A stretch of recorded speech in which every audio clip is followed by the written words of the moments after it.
Got any Saints drama that you want to update us on? Well, we don't know if Drew Brees is coming back, Dan. I think that's pretty big news. But What's your gut feeling? I fully expect him to come back. I was talking to actually Brees for an interview last week, and he didn't sound like a guy that's ready to hang it up. You know, he's wired differently than I think a lot of normal people like us are. He's wired to compete. That's what he does. Just like Tom Brady. I think these guys, as long as they're playing at an elite level, and Drew certainly was this season, he was playing as well as I've ever seen him at the end of the year. I think he's going to continue on. I think he looks at this roster, Dan, and says, hey, look, we got Mike Thomas, Alvin Kamara, star players in their primes, and yeah, we came up short in the playoffs, but we were 13-3. We could make another run at this thing, and I think he thinks about legacy and his place in the history of the game, and I think winning another Super Bowl would be a big part of that. He wants to come back and give it another run. Well, it's one thing that he wants to come back and the Saints want him, as opposed to Brady, who may want to come back, but they don't. It doesn't feel like they want him back, or at least his coach doesn't. Yeah, 100%.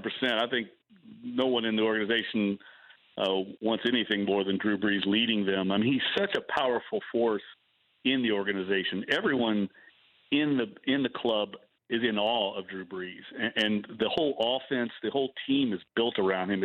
I think it's much different than a lot of other situations.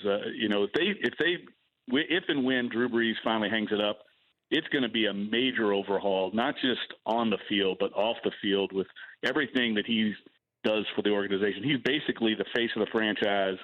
He's a senator in this city. It's going to be a big drop-off, even if it is Taysom Hill or Teddy Bridgewater. Well, that was my next question, my last one. Who do you think is the heir apparent, Teddy Bridgewater or Taysom Hill? I really believe it's Taysom Hill. I mean, Sean Payton is in love with Taysom Hill. I mean, he has a man crush on him, Dan, and I think everyone in town does, to be honest with you.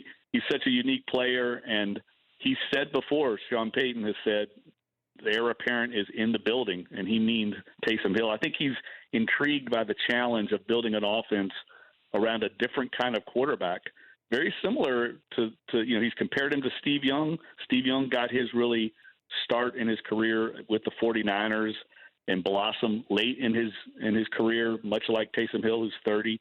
And I think he sees a lot of similarities between that, going from Joe Montana to Steve Young. It would be very similar transition from Brees to Taysom Hill. For more Dan Patrick Show, tune into Audience Channel 239 on DirecTV. Stream for free on BR Live or download the Dan Patrick Show app.